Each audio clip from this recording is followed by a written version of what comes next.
तो आप सबको जोहार। और यहाँ पर खबर निकल कर आ रही है राजमहल संसदीय सीट को लेकर, जहां पर बोला जा रहा है कि तैयारी में जुटा एनडीए और इंडिया गठबंधन। जम्मू से विजय हांसदा और भाजपा से ये है दावेदार। चलिए देख लेते हैं।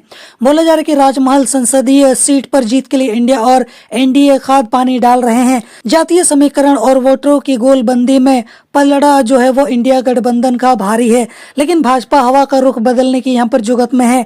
यह ऐसी सीट है जहां कांग्रेस ने 1971 में खाता खोला और अलग अलग चुनाव में 5 बार कांग्रेसी प्रत्याशियों ने राजमहल लोकसभा सीट से परचम लहराया। एएम यानी कि आदिवासी मुस्लिम समीकरण तब कांग्रेस के पक्ष में था। आगे बोला जा रहा है कि राजनीति ने करवट बदली है और संथाल परगना में शिबू सोरेन का जादू राजमहल तक पहुंचा और 1991 में यहाँ पर साइमन मरांडी ने लोकसभा जीतकर कांग्रेस की दखल कमजोर की।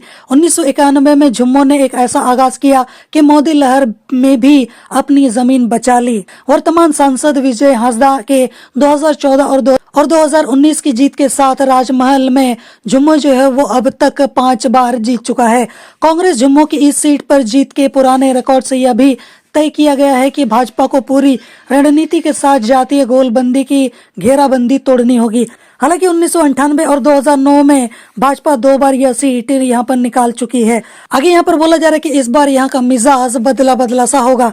इस बार यहाँ पर इस सीट का जो मिजाज है वो थोड़ा बदला सा होगा, क्योंकि 2004 में इस सीट से जम्मू के सांसद रहे हेमलाल मुर्मू 2014 में ही भाजपा चले गए थे। भाजपा ने हेमलाल को अपने पाले में कर इस सीट पर यहाँ पर हायर एंड फायर किया, और लेकिन 2014 व 2019 में मिस फायर ही रहा।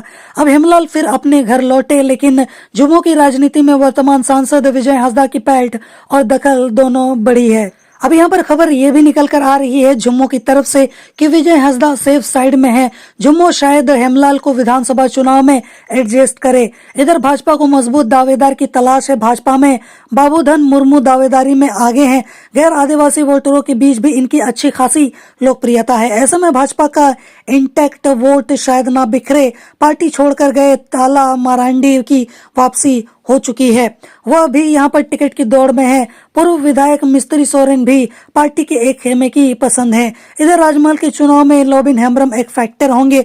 लोबिन फिलहाल यहाँ पर बगावती तेवर में है। मुख्यमंत्री हेमंत सोरेन को लेकर पार्टी को कटघरे में खड़ा कर रहे हैं। पार्टी लाइन से अलग हटकर रैली और सभा कर रहे हैं। सदन से सड़क तक लोबिन के विरोधी तेवर से पार्टी भी नाराज है।